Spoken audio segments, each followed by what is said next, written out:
جو اپنے مالک کا کھائے، اپنے مالک کا پیے، اپنے مالک کے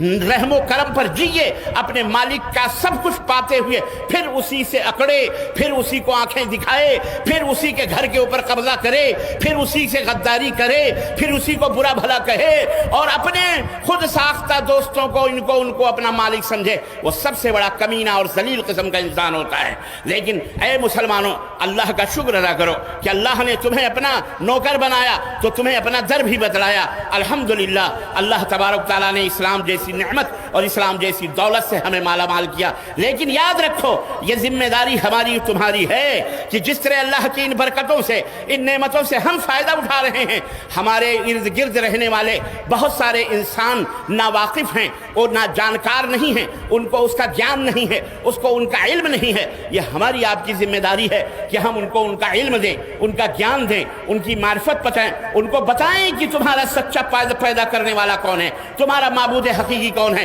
اور یہ مدرسے، ان مدرسوں کے در و دیوار سے قرآن و حدیث کے ساتھ ساتھ توحید کی صدا یوں بلند ہونی چاہیے کہ قرآن کی آیتوں کو بچوں کو سکھائے جائیں تاکہ لوگوں کے اندر وہ دعوت کا پیغام دے، بچیوں کو عالمہ بنے، فاضلہ بنے۔ کس چیز کی عالمہ فاضلہ؟ وضو بنانے کے لیے، نواقض وضو کے لیے، نماز کے لیے عالمہ فاضلہ۔ یہ بہت اچھی بات ہے کہ انسان کو اپنی تربیت پہلے کرے پھر اپنے سامنے والے، لیکن ہمارا ایک پہلو ان اداروں کے ساتھ بہت عجیب و غریب ہے کہ ہم اپنے بچوں کو اپنے تربیت کا تو انتظام کرتے ہیں، لیکن اپنے قرب و جوار جس دیش میں رہتے ہیں، جس ملک میں رہتے ہیں، اس ملک کے لوگوں کو، بیچاروں کو ہم اس نعمت سے محروم کیے ہوئے بیٹھے ہیں۔ ہم ان نعمتوں کو نہیں جانتے۔ اے مدارس کے ذمہ داروں، اے متولیوں مسجدوں کے، اے ناظموں، اے صدر،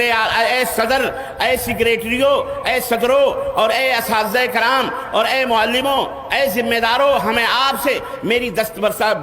بستہ گزارش ہے، میری آپ لوگوں سے درخواست ہے، کان کھول کر کے سنو۔ اللہ اکبر، اللہ اکبر۔ آج ہم اسی وجہ سے پیچھے ہیں کہ ہم نے نہ خود علم حاصل کیا، نہ لوگوں کو اس کا علم پہنچایا۔ ہم دعوت کے اندر بھی فیل ہیں، تعلیم کے اندر بھی فیل ہیں۔ تعلیم اس حساب سے کہ ہم نے بچے کو حفظ تو کروا دیا، بڑی خوشی کی بات ہے۔ ہم نے عالم کا دستار باندھ دیا، پگڑی باندھ دی، بڑی اچھی بات ہے، لیکن اس سے 5 منٹ کے لیے آپ یہ کہیے کہ بیٹے ذرا کسی غیر مسلم کو اسلام کا پیغام پہنچا دے، اس کی بھاشا میں، اس کی زبان میں، ذرا تو اسلام کے بارے میں کچھ علم دے دے، گیان دے دے، اللہ کے بارے میں دے دے، رسول کے بارے میں دے دے، قرآن کے بارے میں دے دے، عاقبت کے بارے میں دے دے، آخرت کے بارے میں دے دے۔ اے میری بہن، اے میری بیٹی، ذرا کچھ اپنی سہیلیوں کو یا اپنے قرب و جوار رہنے والے محلے میں غیر مسلم عورتوں کو ذرا تو اسلام کی خوبیوں کے بارے میں بتا دے، رسول کے بارے میں بتا دے، سیرت کے بارے میں بتا دے، اس کی بھاشا میں۔ اللہ کی قسم، دال میں نمک بھی بہت زیادہ میں بول رہا ہوں۔